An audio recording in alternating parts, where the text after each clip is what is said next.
Hi guys, LCFev here. Well, this 93 rated Prime Icon Moments Rivaldo player review. I decided to put this guy up because I used him a lot earlier on in the year from the icon swaps, and I really enjoyed playing with him. Not to mention that Prime Icon Moments are in the SBC now, so some of you might be looking at this card to pick him up in your team.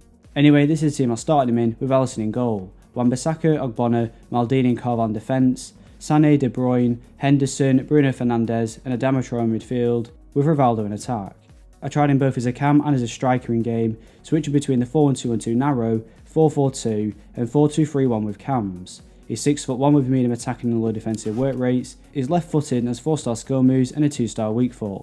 Moving on to the in-game stats, he has 80 acceleration and 90 sprint speed, 94 attack positioning and long shots, 96 finishing, 95 shot power, 90 vision, crossing and short passing, 95 curve, 93 agility, 97 reactions, ball control and composure, and finally 96 dribbling.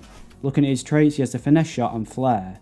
So to begin, I'll start with his pace, which was decent for me. I'd say that a chemistry style that boosts his pace is essential for this card. I bought him with Hunter on already and decided to keep that on him just because it's expensive.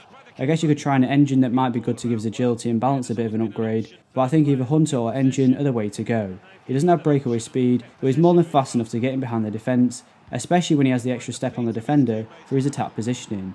As a striker, you need good speed, especially at this point in the game, where most people's defenders have 90 plus pace. Next is his shooting, which in my opinion is the best thing about the card. Rivaldo's left foot can score you some amazing goals, and it's probably why I'd personally choose to play him as a striker instead of cam.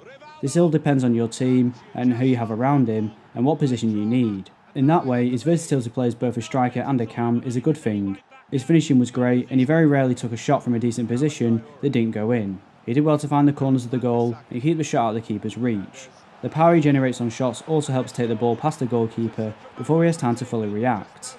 This is important for beating high reflex cards in the game. His long shots make full use of his shot power, and just by looking at the stats on the card, you know what to expect.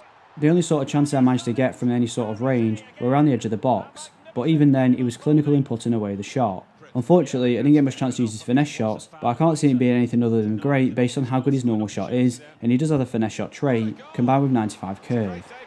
As I mentioned earlier, his attack positioning was vital in terms of how he plays on the pitch. I was a bit worried that his work rates might affect him in game, although sometimes he might not be in the best starting position. It's like you can tell when his attack positioning starts to kick in, and it allows him to make amazing runs to beat defenders through gaps in the defence.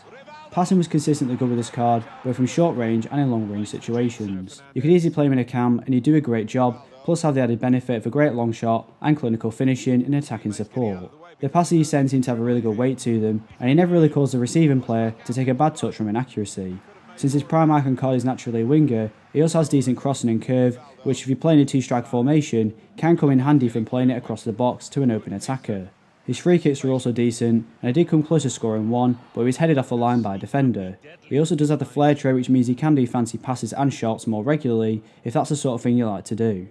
Rivaldo's dribbling felt good. Of course, someone who's 6'1" with a tall and average body type isn't going to feel super small and agile, which is the meta in this year's game, but his high agility and overall great dribbling stats help him from feeling too heavy or clunky when moving on or off the ball. He does have 93 agility, which allows him to turn and change direction quickly, when combined with his 96 dribbling, does make him feel great to use in possession of the ball. His 97 ball control also means he can bring in heavy passes and deflections without taking a bad touch, which is important for someone playing against the back line of the defence.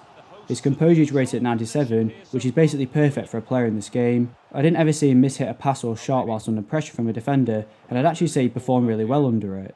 He does have 87 stamina, which is okay for this point in the game. You should be aiming for at least 90, I'd say, on nearly all your players, but to be honest, I didn't notice it negatively affecting him in game, even when playing the ball to him a lot.